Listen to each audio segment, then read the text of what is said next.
EWS का cut off जो है 63 से 78 रहेंगे, बीसी का 65 से 70 कट ऑफ रहेंगे। बीपीएससी जैसे अभी टीचर भर्ती हो रहा है, 2 टीचर भर्ती हो गया, ये री एग्जाम है तीसरा। टीआरई 1 भी हुआ, वहां भी सीट खाली रह गया। टीआरई 2 भी हुआ, वहां भी सीट खाली रह गया। टीआरई 3 भी होगा, यहाँ भी सभी कई सारे अच्छे ऐसे बच्चे होंगे जिनका तीनों चारों जगह रिजल्ट होगा, वह सीट खाली रह जाएगा, आगे भी वो भरा नहीं जाता है, फिर नेक्स्ट वैकेंसी में ऐड कर दिया जाता है। इधर बहुत सारा परेशानी है। सर क्या क्या सुधार चाहिए?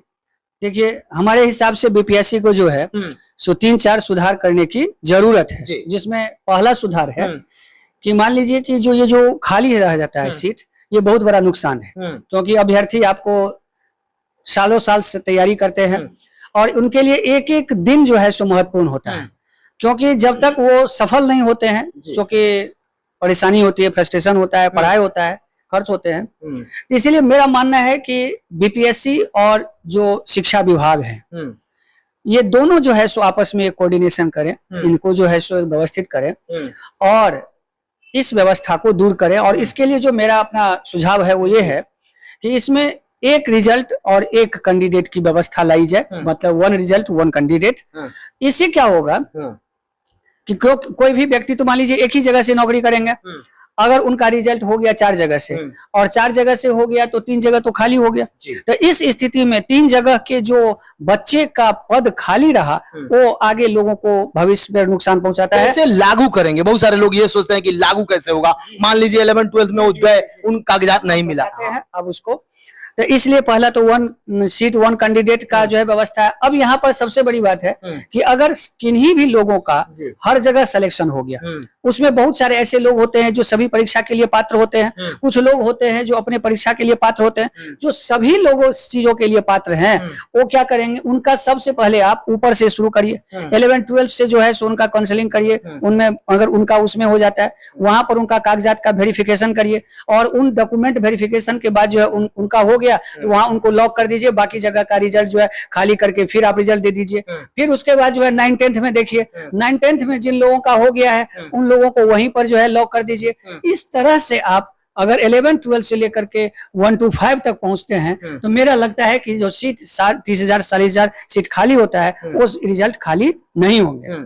अब एक दूसरा स्टेप में है कि मान लीजिए कि डॉक्यूमेंट वेरिफिकेशन, ये सबसे बड़ा चुनौती और चैलेंज वाला काम होता है, लेकिन आज डिजिटल युग का जमाना है, सभी एजुकेशन सिस्टम जो है सो डिजिटलाइज हो गया है और जब 1 नेशन 1 इलेक्शन 1 कंपेनिंग 1 रूल्स की बात कर सकते हैं हम, तो फिर 1 रिजल्ट और 1 डॉक्यूमेंट्स और 1 कैंडिडेट की संकल्पना क्यों नहीं आ सकती है। तो इसीलिए उसमें आपको करना क्या है कि जो एस्टेट है या सीटेट है, इनसे जितने भी रिजल्ट होते हैं उन पोर्टल को जो है आप ऑनलाइन कर लीजिए, वहां से जो है सो तुरंत आप वेरिफिकेशन कर लीजिए।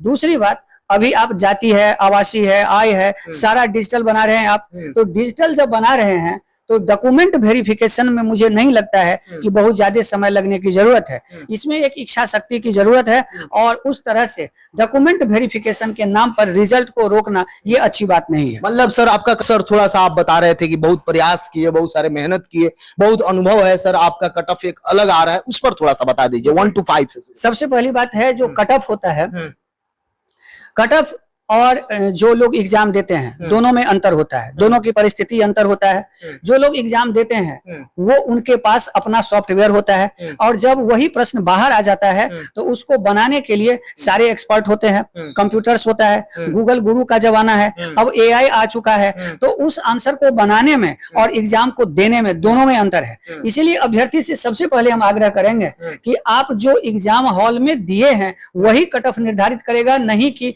बाजार में जो आंसर आ चुका है वो निर्धारित करेगा।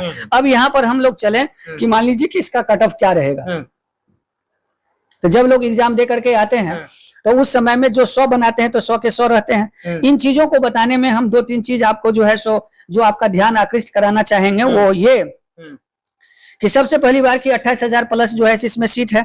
इसके अलावा जो है सो आपको 1 लाख 1.5 लाख जो है सो आपका जो है सो लगभग इसमें आवेदन हुआ है।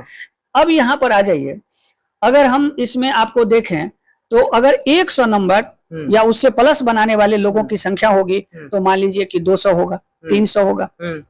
तो 300 रिजल्ट से आपको 28,000 रिजल्ट तो नहीं भरता है। इसलिए सामान्य लोग मन में कट ऑफ के प्रति दुविधा और आशंका को हटा दीजिए। हाँ, कट ऑफ एक आश्वस्त करता है कि हम इस लाइन में हैं, मेरा होगा या नहीं होगा, और इस कट ऑफ को जानने में सबसे बेहतर है आपको आयोग का जब रिजल्ट आ जाता है, आंसर आ जाता है, तब उसके बाद भी एक कट ऑफ देंगे। लेकिन सामान्य रूप में जो अभी तक हमारा जो अनुभव रहा है बीपीएससी का वर्षों का, और उसके कट ऑफ में हमारे कट ऑफ में मामूली का अंतर होता है, हमेशा वही कट ऑफ रहते हैं आयोग में भी।